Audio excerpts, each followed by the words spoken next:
Dude, that's so DIY garagey and punk. I love it. Yeah, it's that guy. He's the guitar player for if you've heard of Fuzz with Ty Segall. I have not. They're super good too, but there's something about that guy's guitar playing is like, yeah, it's like raw and just super inspirational, I guess, to me. Yeah, like I said, like super down and dirty.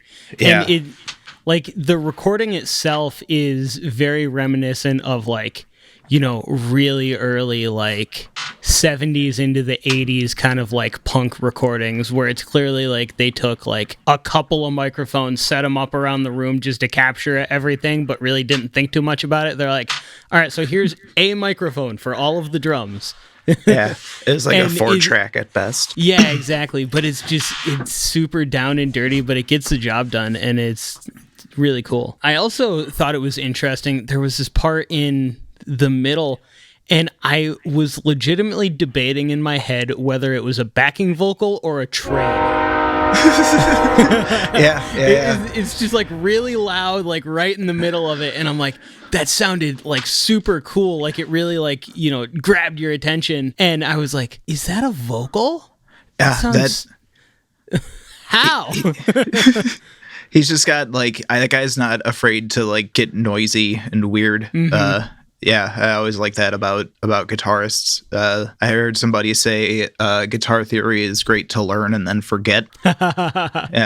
Yeah, for sure. I also thought that the really, like, jammy part at the end, and with, like, I couldn't tell if it was just a hyper compressed guitar or if it was a synth or something, but that, like, jammy bit at the end had, like, a cool vibe that really broke up the rest of the track, and then they went into the super punk stuff again after that, and it just hit even harder. Yeah, it just, like, it's that, like, you just bring it back, it just, like, all the distortion you can get out of it.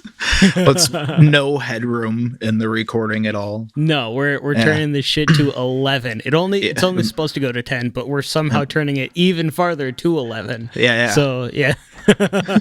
All right. So, my next song is by a Canadian duo. They're very hard to describe. They kind of go into that actually in this song. The song is called Chill the Fuck Out. But it's funny because they kind of go into a little bit of, like, how much people try to pigeonhole musicians and how they're just trying to take things that they like from every single facet of music and put them together into something cool. And, you know, it's harder to get noticed that way because you can't be pigeonholed. Sure. And so it's just kind of an interesting thing to think about, and they go into that in this song. So this is Chill the Fuck Out by Rome's.